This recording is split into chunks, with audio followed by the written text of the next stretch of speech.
The next time you're not seeing eye to eye with someone, try asking, "What do you need from me right now?" instead of, "Why are you so upset?" That one shift changes the entire conversation. Small talk makes my skin crawl. And it's not because I don't care about people. Trust me, I do. But it's because I know exactly what to ask instead that's going to make the entire conversation feel more effective. And it costs me zero extra time. I'm going to walk you through the exact questions I use to build trust fast, whether it's a colleague I just met or a bestie I've known for 20 years. Stick around because I'm breaking down the question that gets kids to actually open up after their ball practice. The one line that does more for employee retention than any HR involvement, and the shift that changes how you handle conflict, whether at work or at home. Hey y'all, I'm your host, Courtney Cecil. Welcome back to the Life Management System, the show built for working moms who are doing all the things and still feeling behind. Here we trade burnout for boundaries and survival mode for something that actually feels like a life. Before we dive in, I want to give you something real though. If you missed last week's episode, inside it, I talked about how to facilitate an effective family meeting so that you and your partner can finally feel in more control of your week. And I'm actually happy to offer you the exact template that Richard and I use to facilitate our own family meetings. So if you're not already, follow me on Instagram at Working Moms Movement and then DM me the words weekly template. And I will drop that in the show notes, by the way. I will send it directly to you, not the concept. Like I'm talking the real thing ready to use this week. So push pause right now. Go follow me at Working Moms Movement on Instagram, then DM me weekly template, and I will be sending that immediately your way. Okay, so let's get into this snack size episode. It's going to be a powerful one despite its brevity, and it is how to strengthen relationships without taking any extra time. Yes, and yes. So it doesn't matter if the relationship is with your family, your kids, your friends, your spouse, your colleagues, strangers, it doesn't matter. I'm going to get you to a place where you are accelerating from where you are as strangers or near strangers to where you feel fully seen and trusted and heard. So, we're going to unpack how and how you can do it quickly. This episode was actually inspired by both my house manager and one of my old clients. They know who they are. My love to them both. They are two incredible women that I have just had such a great gift of being able to guide and watch grow. And one of the things that they constantly call to me, they're like, either I want to develop meaningful relationships or how do you do that? And I honestly, it took me a bit to even be able to articulate it. Like I have been a fairly gifted conversationalist my entire life. My dad is incredible. He is one of those people that could talk to anybody and he remembers everything about everything, complete textbook memory, working memory. And he's so darn funny. And I'm the worst ever trivia partner because I never remember any of the things like my dad does. But I do believe my ability to talk to strangers and to have meaningful conversations is a direct result of being able to see my dad do his thing. So it is a skill that has always come fairly easy to me. But it wasn't until both of these individuals started questioning me and questioning my tactics that I really started having to reflect and articulate, well, how do I do that? How am I so impactful about developing relationships and maintaining them? And some of it is I lean in really hard. If you are my people, I will lean in, I will check on you, I will say I miss you, I will let you know you are on my mind. Like I will show up for you. Like that is part of how I serve my friendships, and I care very deeply about the people in my life. So some of it is certainly just like my core value of really investing in friendships. But a lot of it starts with the power questions that I am about to share with you because those relationships all started from nowhere, right? Like I think about my best friend. But like I have two in particular, two girlfriends that I mean, they're my ride or dies. They are my boys' godmothers. And I remember meeting them both for the first time. And had I only been like writing at surface level, we would have never gotten to the place we are now. Neither of them live close to me, but they are still my people because I took the time at the beginning to get to know them in a really meaningful way. So, just largely speaking, I get the ick factor from small talk. It is not my thing. Like I go deep, I invest heavily in the relationships, and it is just so counter to my operating model and the way that I am conditioned and the things that I value. Like I am a very deep, meaningful conversation person. It is something I greatly value and am interested in. Like that is how I'm an introvert, but I'm an extrovert. Like I need time by myself. It's how I feel in control. It's how I recharge. I don't do well with crowds, but you know what fills me up more than anything is a really good quality conversation in a small group, whether that be one-on-one or an extra 2 to 3 people. But that's what fills me up. I think part of it's because I'm incredibly utilitarian. And being utilitarian means that I organically always want to connect meaningfully with the people that I know that I will have a chance of seeing again, these people that will stay in my life. But it also means that I have a very low tolerance for wasting time at all. I'm also an industrial and systems engineer. We are naturally trained for how to be efficient, how to be effective, how to optimize something. In fact, that is much of what I bring to you all every single day. And certainly what I bring to my clients when I work with them is, hey, how do we optimize the things you're doing so you can get more in return, more out of your life? Like that is the life management system at its core. But one of the byproducts of being a utilitarian person and being somebody who deep values deep relationships is I really just don't love small talk at all. So I think that I have also gotten to this place naturally. So it is because of that that I am very intentional with using what I call power questions. So I'm sure if you've taken sales training before, you know power questions in a completely different way. That is not how I intend it. Like I think in terms of engagement and like meaningful connection. So regardless if it is a fleeting colleague that I might see once and then not see again or talk to for another year, or if it is a bestie I'm catching up with every other week, like these power questions are very effective for both models, for essentially anybody that you engage with. So in addition to opening the doors to making those more meaningful connections with people, the other reason I love power questions is they build trust. How do they build trust? Because at the end of the day, it is a very human need for all people to feel seen and to feel heard and to feel understood. And asking power questions opens the door so beautifully to facilitate those really deep connections, which inherently creates trust. And I don't have to tell you all this, but I'm going to say it anyway to spell it out. Having trust in a relationship is one of the easiest ways to hack your time. Because what do I mean by that? The more that you trust your colleagues, the more you trust your friends and your family, the less drama there's going to be. And because there's less drama, there is less wasted time. So think about it. If you are starting working with a new colleague, you probably don't have, you might say, like, I will trust them until they prove me otherwise, but you don't really. You're probably doing things like micromanaging them a little bit, or you're constantly having to check in on them, or you're probably gatekeeping elements of your personal life that you are not necessarily willing to expose to a stranger because it's, a work stranger on top of that.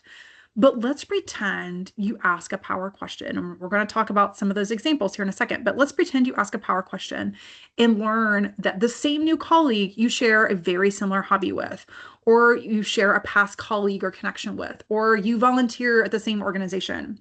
All of a sudden, this person who used to be a stranger became a lot more human to you. Like you're all of a sudden getting really excited together over those shared connections. And then your curiosity about them and your faith in their capabilities becomes a little bit higher.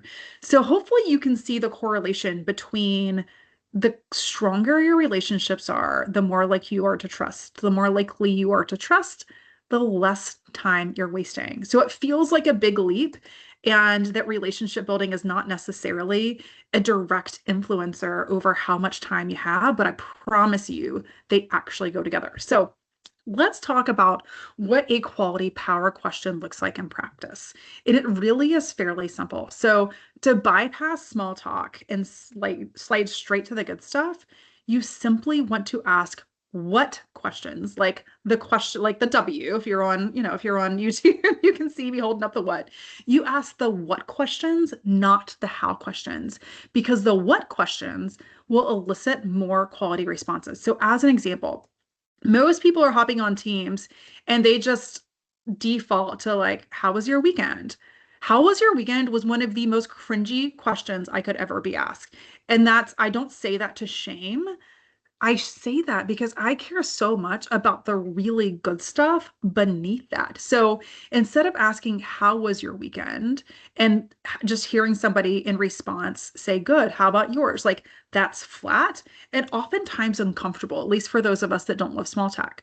But my favorite question to start with instead is a what. So think like on that same vein, what are you most looking forward to this fall?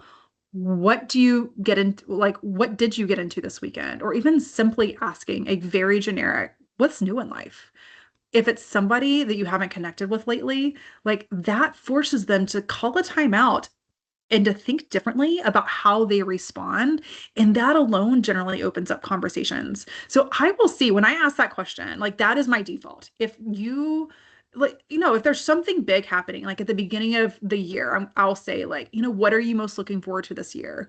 Or what are you most looking forward to this holiday? Or what did you get into this weekend? I will if there's a time period that feels very organic with something, I will naturally ask that. But if it's somebody that I see more fleeting, I will ask like, what's new in life? And you'll get things from like, oh my gosh, I just got a new car, or I took a career change, or oh my gosh, my baby just started rolling over, or oh, I'm really looking forward to this vacation, or I just got back from this trip, or even, even heavier stuff sometimes, but it allows that person to essentially elevate to you whatever they believe is most important to them. Because by doing that, they're giving you permission to have a conversation about that thing, whatever that thing is. If they're not like, let's pretend they have a sick parent, if they don't want to talk about it, they're not going to bring it up. But if they want to feel supported through that, guess what?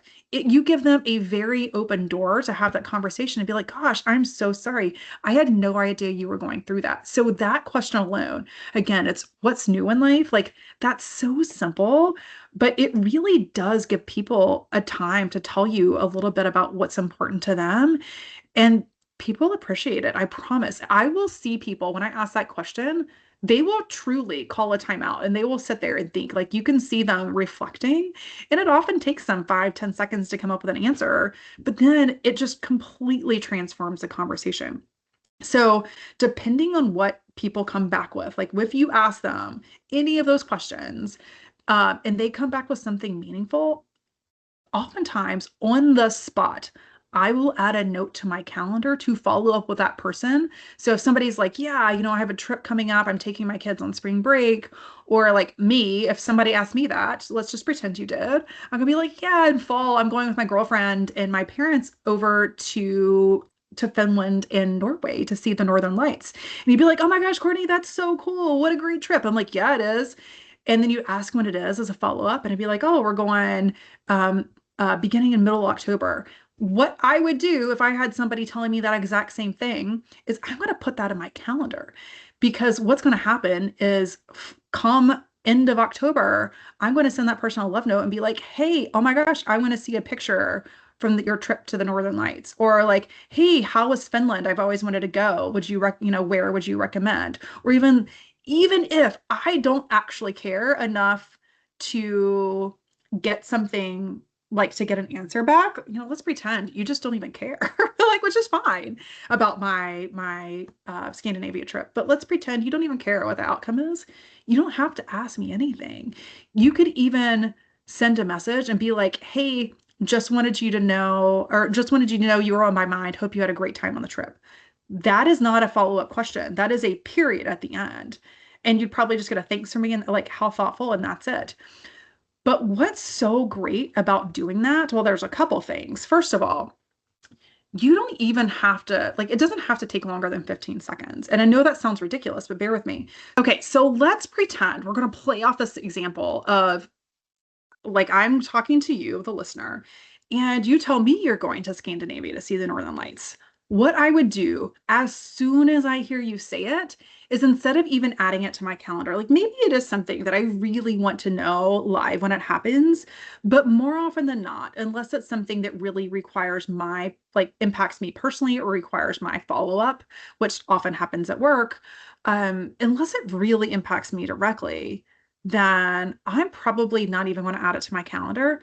I am going to send you a note in the actual, like in the instance. So I will either send you a DM or I will send you a text or I will send you an email, but I'm going to prepare it now to send after the thing happens.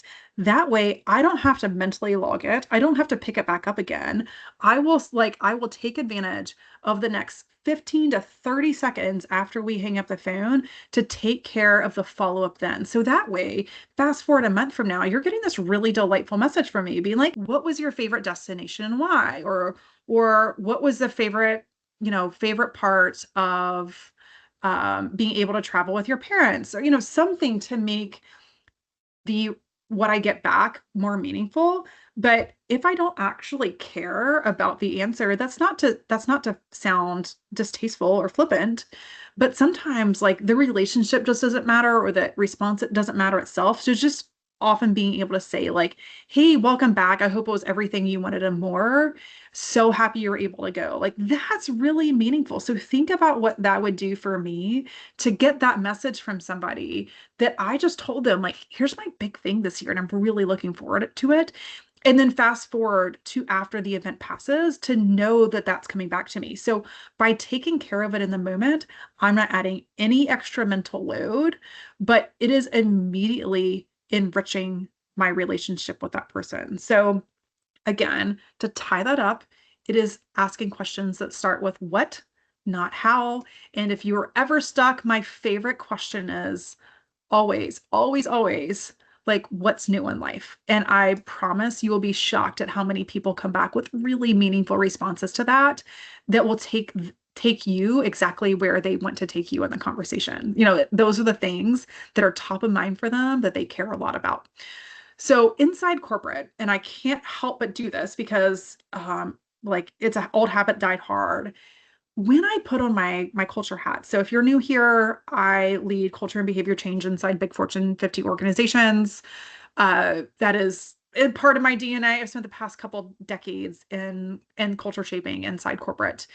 And when I think about what those same power questions could do to help improve my ability to manage people, like it takes people leaps and bounds. It takes the relationships leaps and bounds. So think about like I had a skip level on my team. Probably, gosh, it's almost more like a decade ago at this point. She's still very near and dear to me. We were quite close. But like I think about how far it'd go for me to be like, hey girl, like what's something that you're proud of this week that nobody else has noticed? Because her personality is very servant led. And I was constantly encouraging her to find like her loud and proud voice and just I call it shoulder back energy.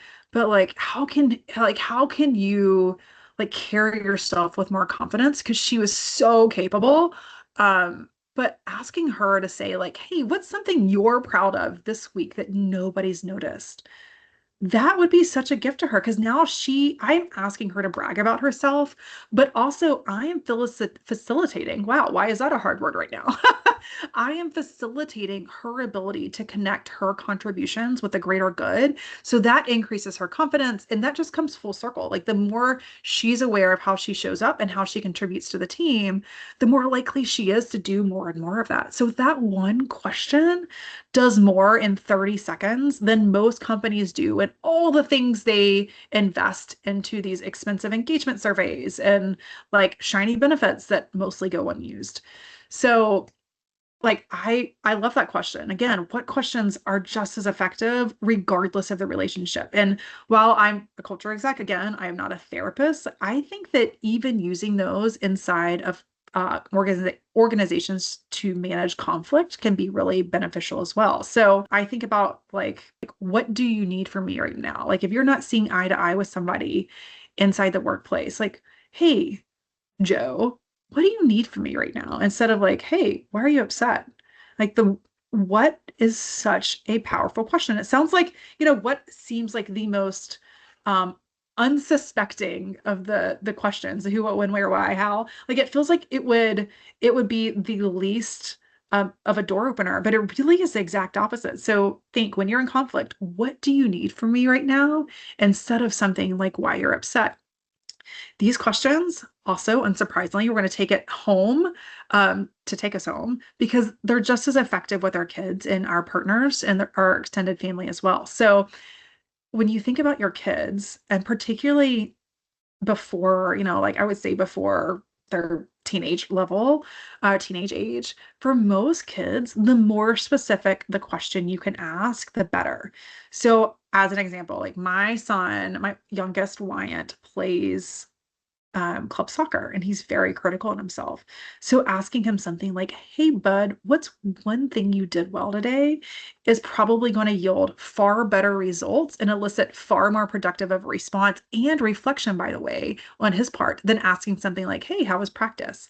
Like, how was practice? Probably would just get a good. But by asking him, what's one thing you did well, it forces him to actually reflect on all the things that unfolded in practice to give me a more productive answer. And hopefully, along the same vein, connect with the fact that, like, hey, I need to be a little less hard on myself. I actually did this one thing really good. So it's a confidence builder too for somebody, particularly like him, that is very hard on himself. Or as a family, we're big fans of Hilo Buffalo. If you have not done that, I certainly recommend it. So Hilo Buffalo is like the high and low. Actually, the high and low is something I do with my clients too. We talk about our highs and lows. Every Sunday, I will ask, like it's a check-in time. Like, what's your high this week? What's your low this week? And what's your focus area this week? But because by saying them out loud, by saying your focus area out loud, you actually are kind of somewhat committing to that in a way that will either allow me to step in and coach and guide, or know that that's what you're focused on, or just putting it out there gives accountability to others. But the high and low is a way, once again, for us to be seen and heard and felt on a very human level. So, same with high low buffalo inside the family. So, a high is exactly what it sounds like. Like, this is the big thing that happened today. With my clients, I do it by the week, but inside the family, we do it every day. So, high, what's the high for the week? What's the low for your week? And the buffalo is like, hey, what's the one thing that really surprised you or you weren't expecting for the week or for the day? My gosh, for the day. So we tend to do that over family dinners, high-low buffalo over dinner. But if we have sports practices or something like that, and we're not eating together as a family, then I normally do it from the commute between school and the sports practice. And it's such an easy way for them to think out loud and process what actually happened in their day. So I'm getting a lot more than the answer out of them. I'm actually getting visibility into their day. And as y'all know, particularly like, man, when my boys started school, it was pandemic era. So like Witten was starting kindergarten, he was wearing a mask. I wasn't able to go in.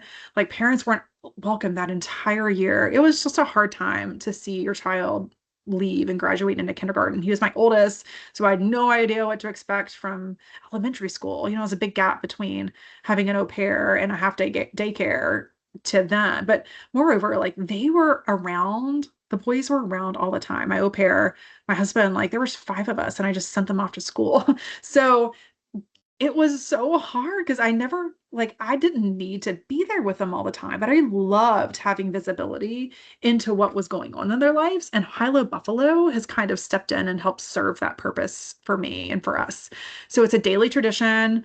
And they're also accustomed to answering that now because as things happen now in the moment, they're like, oh my gosh, this was my high. I can't wait to tell my mom. Or like, oh my gosh, this is the best buffalo for today. They're never going to believe this happened. So high-low buffalo at home, huge fan of that.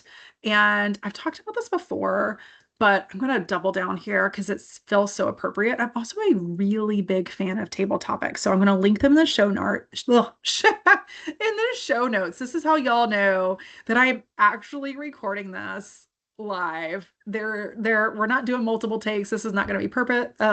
Perfect. Oh my gosh, clearly. Like this is just me being me, talking a little bit longer than I probably should have or should on the topic because it's a passion area of mine and just kind of let it flow and see what happens. But these table topics are worth calling out again. Again, I will link them in the show notes, but these are essentially a deck of cards with power questions that are intended to help you just think about something new and take the conversation a completely different way. I have I have a million of them. I have a lot of them because I love them so much. They're really good for relationship building and being able to deepen a conversation beyond just like, the weather and the traffic and the usual small talk stuff. I have them at our dinner table. I have them in my car. I have special topical decks for when dinner guests over. Like I have all kinds for so many different purposes. I swear by them. I also swear by them for date nights. So if you haven't heard me talk about them yet, definitely check them out. I will link them in the show notes. I also recommend you listen to episode 91 next. I will link that in the show notes too, because inside that, I definitely talk about the table topics cards, but I talk about it in the context of how to fit in date nights when you can't fit anything else. Like when you feel like you are so financially or time constrained, this is how you do it. So I talk about how to fit in date nights. I talk about how to fit in girlfriend time. I talk about how to fit in workouts. I'm sure y'all are feeling like you are in just a hectic stage as I am. So check episode 91 out if you have not heard yet, because it will give you very tactical, practical ways that you can fit it in. Okay, so to take the point home, if you find yourself always subjecting yourself and others to small talk instead of taking the meaningful leap into really quality conversation, try to always have a power question in your back pocket before you hop on the call. That way, you know exactly what you're going to ask to be able to have that meaningful conversation. Or same with networking events. Like if you're going to a networking event, you better believe you have something really impactful to ask. Always go with the what. Do not go with no hows, no like nothing else. Like what is such an easy way. So if your question starts with a what, it's probably going to open a door for you. Because the way that I think about it, small talk is a low signal input that costs us time, even when we don't think it does. Like even when we don't think the small talk costs time, it does. Because what it does is it keeps uncertainty existing. It keeps trust from not really blooming. But on the flip side of it, when you use power questions, that is a high signal input that resolves uncertainty for you in one simple exchange. So I believe that clarity is worth it. I believe getting the shortcut to building relationships and through trust is worth it. And being able to ask the what questions will get you there. So anyway, it's been real. If you're starting school, good luck. We are starting actually tomorrow. When this goes live, tomorrow is when my youngest will start, and then my oldest starts in 2 weeks. It's real here. The logistics shift alone is enough to probably knock NASA sideways. So if you need help, I'm actually going to link in the show notes another short and sweet episode. It is my second episode ever, but it has some practical ideas that might help you start the year off strong. So you can get that in the show notes. And if you're starting kindergarten, I've got a book for you. I'm going to link that in the show notes too. But for now, that's a wrap. Until next time, friends, if nobody's told you lately, you're doing a great job. You've got this, mama.